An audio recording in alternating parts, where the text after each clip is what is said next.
Hello students, welcome on CCS science school.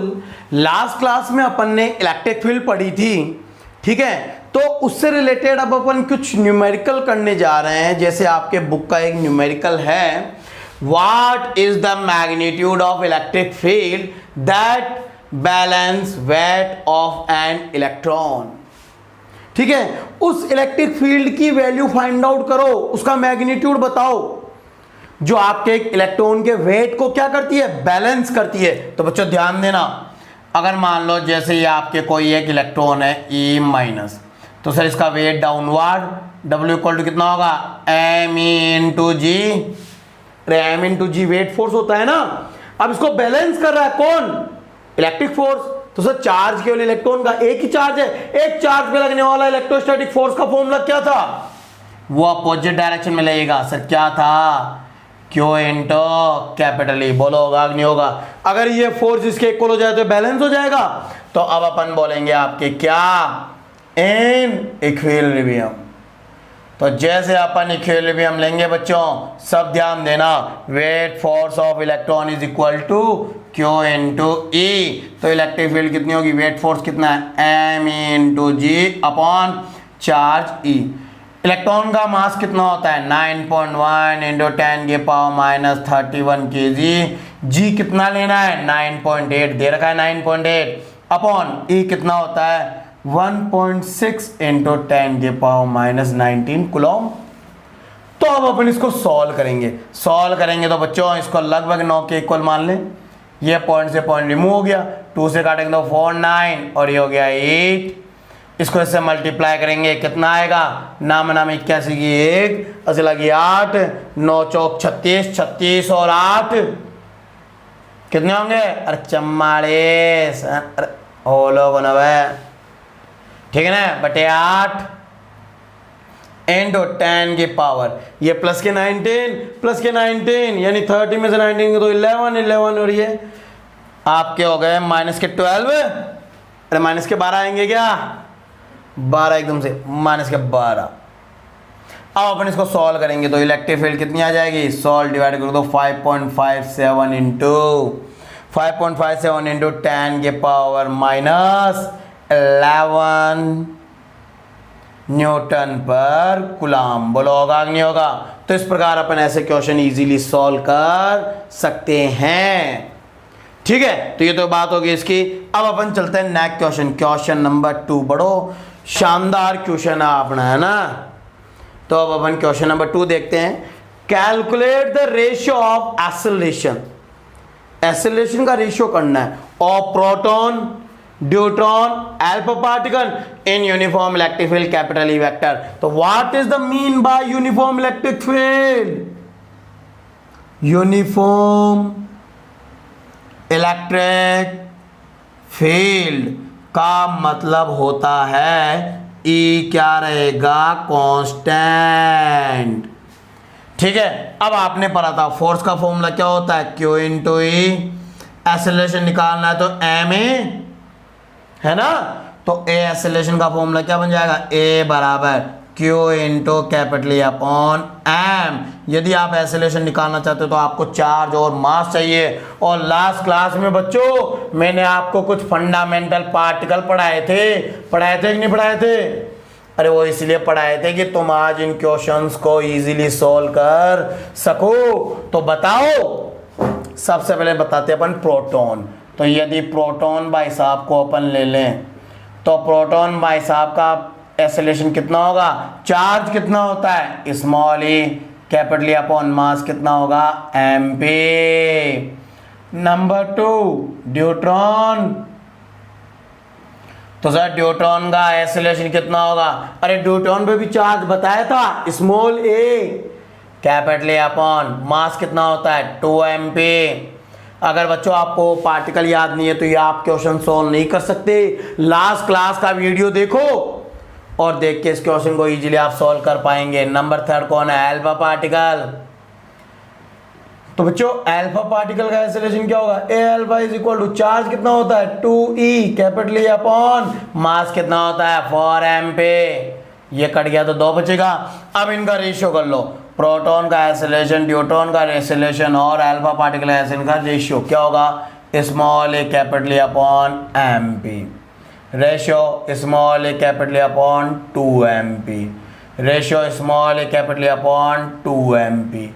ये तो cut गया, एम पी से एम पी गया, कितना बचा 1 रेशियो हाफ। अब एलसीएम लेके इससे पूरे से मल्टीप्लाई कर दो तो आपके पास क्या आएगा सर, अपने पास रेशियो आ गया कितना 2:1:1। अरे इसका एलसीएम कितना आएगा, हरों का एलसीएम 2 और 2 से गुणा करते हैं आपके पास ये रेशियो आ जाएगा। तो ये आपका क्वेश्चन सॉल्व, बोलो होगा कि नहीं होगा, ठीक है ना। तो इस प्रकार अपन ऐसे न्यूमेरिकल इजीली सॉल्व कर सकते हैं। तो बड़ा शानदार क्वेश्चन था बच्चों।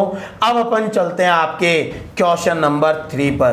क्वेश्चन नंबर 3 में अपन को क्या पूछ रहा है, क्वेश्चन नंबर 3 में बोल रहा है अपन को कि the vertex A and B of an equilateral triangle of side small a have charge plus capital Q। आपके एक इक्विलेटर ट्रायंगल है, ये लो, इस इक्विलेटर ट्रायंगल के जो वर्टेक्स है कैपिटल A कैपिटल B, इनके ऊपर प्लस कैपिटल Q चार्ज है। साइड कितनी है, स्मॉल है। तो बताओ C पे कितनी इलेक्ट्रिक फील्ड होगी, है ना, C पे इलेक्ट्रिक फील्ड निकालनी है। तो आपको पता है कि C के ऊपर इलेक्ट्रिक फील्ड एक तो A की होगी एक B की होगी, तो अपन दोनों की लगाएं। इसकी इलेक्ट्रिक फील्ड रेडियली आउटवर्ड, तो ये हो गई E1 कितनी होगी के क्यू अपॉन ए स्क्वायर। इस प्लस चार्ज की इलेक्ट्रिक फील्ड इधर, ये E2 इक्वल टू कितनी होगी के क्यू अपॉन ए स्क्वायर होगी। और इक्विलेटर ट्रायंगल में एंगल कितना होता है 60, तो इन दोनों के बीच का एंगल आ गया 60 डिग्री। बोलो हुआ कि नहीं हुआ, क्या दोनों इलेक्ट्रिक फील्ड इक्वल है, तो ई के बराबर मान लो। तो सी वर्टेक्स पे रिजल्टेंट इलेक्ट्रिक फील्ड कितनी होगी E1 vector plus E2 vector, और इनके बीच में एंगल कितना है थीटा इज इक्वल टू 60। तो रिजल्टेंट का फॉर्मूला लगाएं square root of E1 square plus E2 square plus 2E1 E2 cos 60। क्या आप cos 60 की वैल्यू जानते हो बच्चों, टेबल याद है कि याद नहीं याद, बोला था मैंने याद कर लो, याद करनी पड़ेगी। तो इलेक्ट्रिक फील्ड कितनी होगी सी पॉइंट पे स्क्वायर रूट ऑफ, सर आपने कहा इलेक्ट्रिक फील्ड तो इक्वल है, तो E square plus 2E square cos 60 1/2 1 से कट गया 1 2 3, तो स्क्वायर रूट ऑफ 3E की वैल्यू कितनी है, ए की वैल्यू है के क्यू अपॉन आर स्क्वायर यानी ए स्क्वायर न्यूटन पर कूलम। इतनी इलेक्ट्रिक फील्ड लगेगी। अब रिजल्टेंट इलेक्ट्रिक फील्ड कहां से गुजरेगी, इसके बीच में से, तो ये क्या हो गई, इसको पीछे बढ़ाएंगे तो ए बी के perpendicular upward, perpendicular to A B upward, ये इसकी क्या हो गई डायरेक्शन। तो इस प्रकार अपन रिजल्टेंट इलेक्ट्रिक फील्ड के जो भी अपन को क्वेश्चन दे रखे वो इजीली फाइंड आउट कर सकते हैं। बच्चों आपको एक और क्वेश्चन मिलेगा ऐसा ही क्वेश्चन, बहुत ध्यान रखना, इन यूनिफॉर्म इलेक्ट्रिक फील्ड, वो यूनिफॉर्म इलेक्ट्रिक फील्ड होगी यानी इक्वल टू कांस्टेंट। तो बताओ इलेक्ट्रॉन और प्रोटॉन में एक्सीलरेशन किसका ज्यादा होगा। तो अभी अपन ने देखा था एक्सेलरेशन क्या होता है small a capital upon M पे एम, तो एक्सेलरेशन मास के इनवर्सली प्रोपोर्शनल होता है कब, जब ई कांस्टेंट हो। तो यदि ये कांस्टेंट है तो बच्चों किसका मास कम होता है, इलेक्ट्रॉन का मास कम होता है प्रोटॉन के कंपेयर, तो इलेक्ट्रॉन का एक्सेलरेशन ज़्यादा होगा, प्रोटॉन के कंपेयर इलेक्ट्रॉन का एक्सेलरेशन ज़्यादा होगा। तो ये ऐसे क्वेश्चन अपने बुक में हैं जिन्हें तुम इजीली सॉल्व कर सकते हो। तो अब अपन नेक्स्ट टॉपिक पढ़ते हैं आपके electric field lines, electric field lines EFL, ठीक है।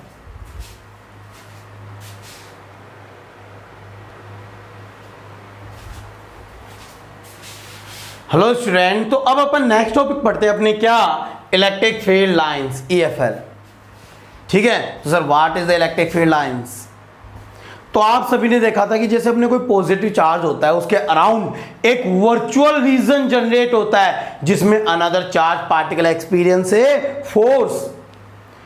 तो उस फील्ड को रिप्रेजेंट करने के लिए, उस रीजन को रिप्रेजेंट करने के लिए अपन वर्चुअल स्मूथ कर्व्स ड्रॉ करते हैं। वो आपके क्या कहलाते हैं, इलेक्ट्रिक फील्ड लाइंस, EFL। इन्हें इलेक्ट्रिक फोर्स लाइन भी बोलते हैं। वो लाइन जिसके अलोंग इलेक्ट्रोस्टैटिक फोर्स लगे वो आपके क्या कहलाता है, इलेक्ट्रिक फील्ड लाइंस। तो बच्चों मैं आपको डेफिनेशन लिखवा रहा हूं, डेफिनेशन नोट करो इनवर्टेड कोमा लगा के। The smooth virtual curves around a charged particle in which another charged particle experiences a force is known as electric field lines। ठीक है, और लगा के दूसरी डेफिनेशन डिनोट करो। The virtual and smooth, the virtual and smooth curves around a charged particle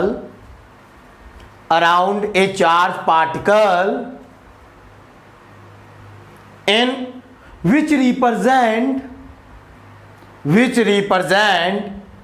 electric field around a charge,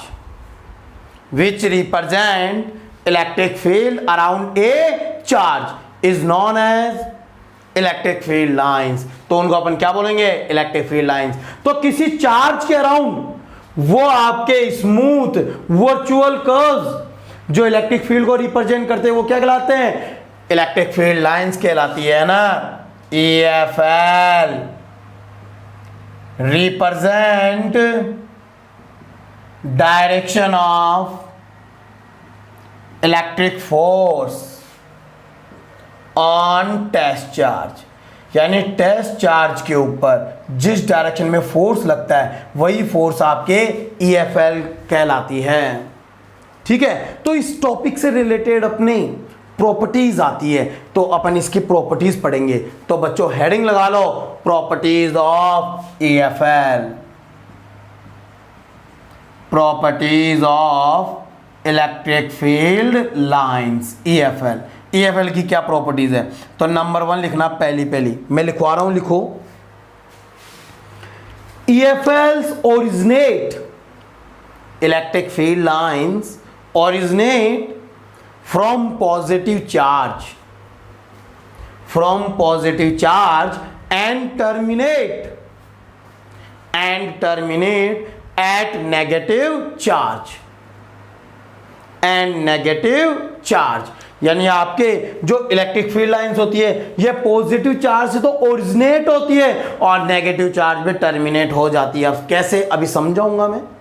आप next property हो लिखो, प्रॉपर्टी नंबर 2 ड्रॉ करो, लिखो। ठीक है, लिखना, positive charge have electric field lines radially outward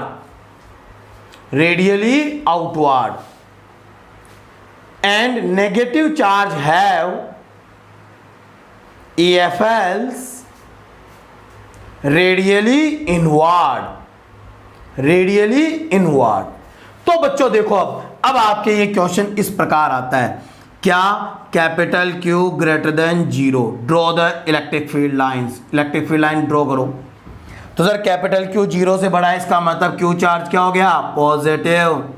और positive charge के पास में यदि कोई एक टेस्ट चार्ज रख दिया जाए तो ये इसको रिपेल करेगा तो फोर्स की डायरेक्शन ये, तो आपके इलेक्ट्रिक फील्ड्स क्या होगी, electric fields lines radially outward. यानी पॉजिटिव चार्ज के लिए इलेक्ट्रिक फील्ड लाइंस क्या होती है, radially outward. That is the radially outward, यानी जो आपके रेडियस होती है ना उसके अलोंग आउटवर्ड होती है। यानी पॉजिटिव चार्ज से इलेक्ट्रिक फील्ड लाइंस जनरेट होती है। ठीक है, अब सेकंड क्वेश्चन ऐसे आता है, capital Q less than 0, draw the EFL। Capital Q less than 0 का मतलब यानी Q क्या हो गया, नेगेटिव।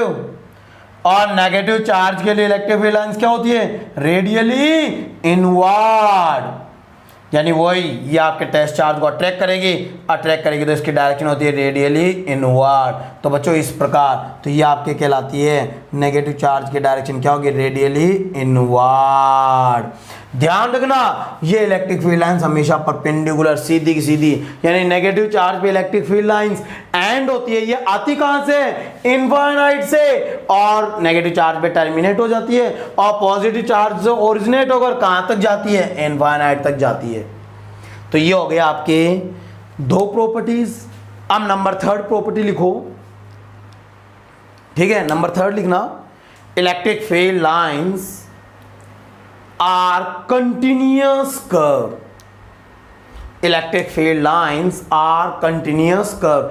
इलेक्ट्रिक फील्ड लाइन सदैव आपके कंटिन्यूअस कर्व में होती है, यानी बीच में कोई ब्रेक नहीं होता है। ब्रेक होने का मतलब यहां पे electric field zero, but that not possible.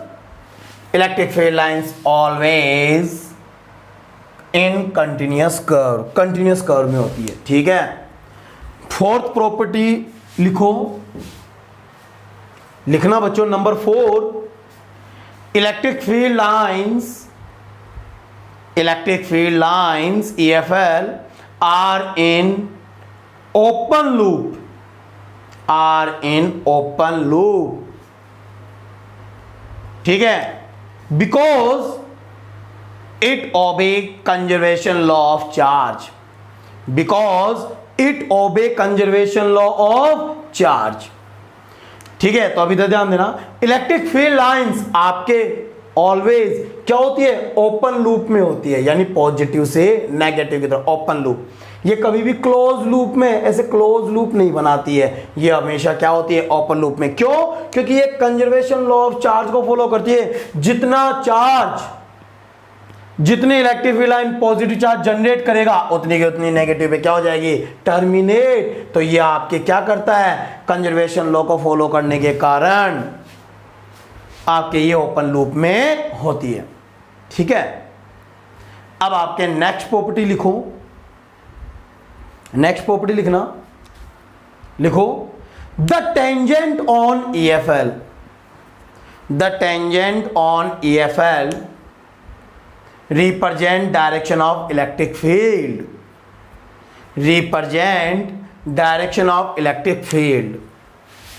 ठीक है। अब इधर ध्यान देना बच्चों, मैंने क्या कहा, अगर मान लो ये आपके इलेक्ट्रिक फील्ड लाइंस है तो इसके किसी भी पॉइंट पे आप क्या करोगे, टेंजेंट ड्रॉ करोगे, टेंजेंट स्पर्श रेखा टेंजेंट ड्रॉ करोगे, तो वह उस पॉइंट पे क्या बताएगी, इलेक्ट्रिक फील्ड की डायरेक्शन को रिप्रेजेंट करेगी। जैसे आपने मोशन में पढ़ा था, किसी पॉइंट पे जब अपन टेंजेंट ड्रॉ करते हैं तो वेलोसिटी की डायरेक्शन होती है। इसी प्रकार आपके किसी EFL पे जब अपन टेंजेंट ड्रॉ करते हैं तो वो आपके इलेक्ट्रिक फील्ड की डायरेक्शन को रिप्रेजेंट करता है, ठीक है।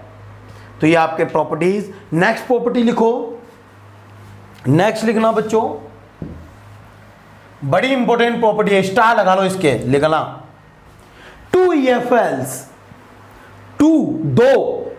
EFLs never intersect to each other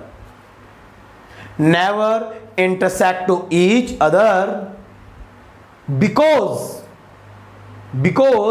at intersection point we can draw DRAW है ना, we can draw two tangent at one point which represent two direction of electric field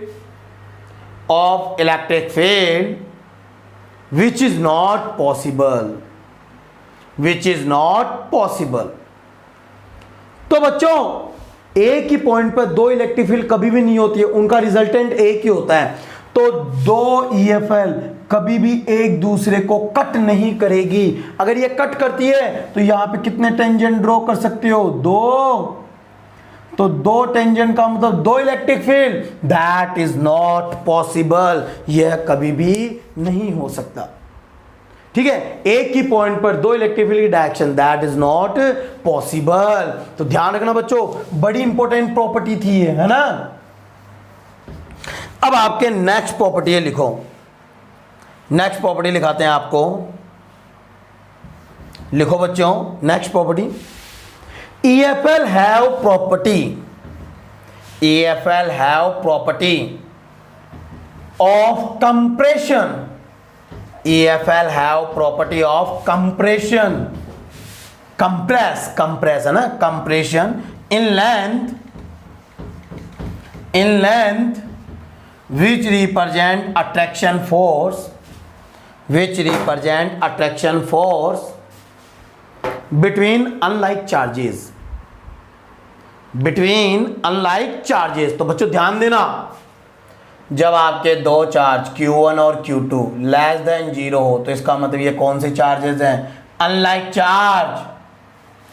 और यदि आपके ये अनलाइक चार्ज है तो इनके बीच में क्या होती है, कंप्रेशन प्रॉपर्टी। कैसे, ध्यान देना, आप सभी को पता है कि पॉजिटिव चार्ज यानी इलेक्ट्रिक फील्ड रेडियली आउटवर्ड ऐसे होगी और नेगेटिव चार्ज में रेडियली इनवर्ड, तो ये दोनों अपने इलेक्ट्रिक फील्ड को अट्रैक्ट कर लेते हैं। अट्रैक्ट का मतलब पॉजिटिव से नेगेटिव की ओर, ये जानी चाहिए सीधी, परंतु ये नेगेटिव की तरफ टुवर्ड कंप्रेस हो जाती है ऐसे, ठीक है। तो इस कंप्रेशन प्रॉपर्टी से क्या रिप्रेजेंट होता है कि आपके अनलाइक चार्जेस के बीच में अट्रैक्शन होता है। बस आपको यही ध्यान रखना है कि नेगेटिव चार्ज में तो इनवर्ड हो जाएगा और पॉजिटिव चार्ज में आउटवर्ड। तो ये आपके क्या कहलाती है, कंप्रेशन प्रॉपर्टी, जो किसको रिप्रेजेंट करती है, अट्रैक्शन फोर्स को रिप्रेजेंट करती है, ठीक है। अब नेक्स्ट प्रॉपर्टी लिखना बच्चों, नेक्स्ट प्रॉपर्टी लिखो, EFL have property, EFL have property of lateral displacement, lateral displacement due to electrostatic force, due to electrostatic force which represent repulsion force between like charges, between like charges। अब आपके यही question ऐसे आएगा, Q1 into Q2 greater than 0, like charges है तो एक मान ले प्लस का तो दूसरा भी प्लस का, तो इनकी इलेक्ट्रिक फील्ड लाइंस क्या करती है, एक दूसरे को रिपेल करती है। रिपेल का मतलब एक दूसरे पे लेटरल प्रेशर लगाकर एक दूसरे को दूर हटा देती है, ऐसे ये दूर हट जाती है ना। तो that lateral displacement is known as repulsion force between like charges, ठीक है। तो जब ये आपको एक दूसरे रिपेल करेगी तो बीच में एक ऐसा पॉइंट मिलेगा, that is known as neutral point. एक पॉइंट ऐसा मिलेगा जहां पर इलेक्ट्रिक फील्ड और इलेक्ट्रोस्टैटिक फोर्स कितना होता है, 0, that is known as neutral point, ठीक है। तो ये हो गई बात अपने इसकी।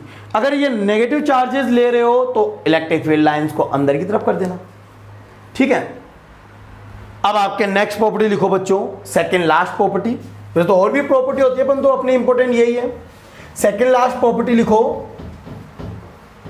Uniform electric field, uniform electric field represent by, uniform electric field represent by parallel line of electric field lines, parallel line of electric field lines. अगर आप पैरेलल के अंदर इलेक्ट्रिक फील्ड्स को बना दो, it is represent uniform electric field, that means यानी every point पे electric field क्या होगा, equal, that is known as uniform electric field. तो यूनिफॉर्म इलेक्ट्रिक फील्ड्स को अपन किससे रिप्रेजेंट करेंगे, पैरेलल लाइन से रिप्रेजेंट करते हैं, ठीक है। अब अपन नेक्स्ट टॉपिक पढ़ते हैं। नेक्स्ट आपके प्रॉपर्टी लगाओ, नेक्स्ट प्रॉपर्टी है denser region of electric field lines, denser region of electric field lines represent large electric field, represent large electric field and rare electric field lines region, and rare region of electric field lines, and rare region of electric field lines represent low electric field, represent low electric field. तो बच्चों ध्यान देना, अगर आपके electric field lines pass में हो, denser close, तो वहां पे इलेक्ट्रिक फील्ड ज़्यादा होगी, और जहां पे रेयर होगी वहां पे इलेक्ट्रिक फील्ड कम होगी। ठीक है, तो ये आपके कहलाती है, ये आपके इलेक्ट्रिक फील्ड लाइंस की प्रॉपर्टीज है। ठीक है,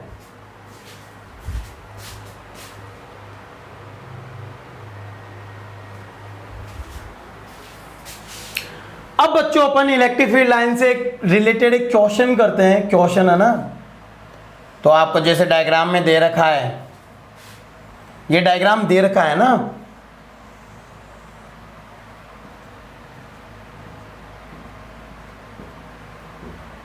ये तो पैरेलल लाइन से, इधर भी पैरेलल लाइन से, तो P Q R, यानी कि P पॉइंट पे इलेक्ट्रिक फील्ड, R पॉइंट पे इलेक्ट्रिक फील्ड और Q पॉइंट पे इलेक्ट्रिक फील्ड के बीच रिलेशन दो, बताओ रिलेशन क्या होगा।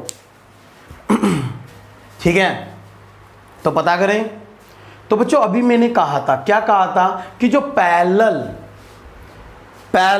जो इलेक्ट्रिक फील्ड्स लाइंस होती है वो यूनिफॉर्म इलेक्ट्रिक फील्ड को बताती है। तो सर यहां पर एक तो पैरेलल है इक्वल गैप के साथ, और यहां पर भी पैरेलल इक्वल गैप के साथ, इसका मतलब P और Q पॉइंट पे इलेक्ट्रिक फील्ड क्या होगी, इक्वल, क्योंकि ये यूनिफॉर्म इलेक्ट्रिक फील्ड को बता रहे हैं।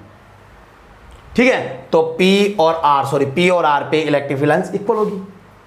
अब अपन देखते हैं नेक्स्ट, Q पॉइंट पे इलेक्ट्रिक फील्ड लाइंस क्या है, दूर है, यानी रेयर रीजन है, और इन दोनों पर रीजन डेंसर है, तो यानी P और R पे इलेक्ट्रिक फील्ड होगी वो क्या होगी, Q के कंपेयर ज्यादा होगी। ठीक है, तो ये कहलाती है आपकी कंडीशन। और आपके जितना ज्यादा चार्ज होगा उतनी ज्यादा क्या होगी, number of electric field lines होगी, यानी इलेक्ट्रिक फील्ड लाइंस का नंबर चार्ज के मैग्नीट्यूड पे डिपेंड करता है। ठीक है, और उतना ही इलेक्ट्रिक फ्लक्स निकलेगा। तो इलेक्ट्रिक फ्लक्स क्या होता है इसके बारे में भी अपन आगे जानेंगे। ठीक है, तो ये आपके टॉपिक कंप्लीट हो गया बच्चों। अब अपन नेक्स्ट क्लास के अंदर अब अपन पढ़ने वाले इलेक्ट्रिक डाइपोल, जो अपने बड़ा इंपॉर्टेंट है पहले चैप्टर का टॉपिक। अगर आपने इलेक्ट्रिक डाइपोल नहीं पढ़ा तो फिर क्या पढ़ा, क्योंकि इससे रिलेटेड अपने सिलेबस में बहुत सारे क्वेश्चन और बड़े बड़े डेरिवेशन आते हैं। तो आगे अपन देखेंगे इलेक्ट्रिक डाइपोल।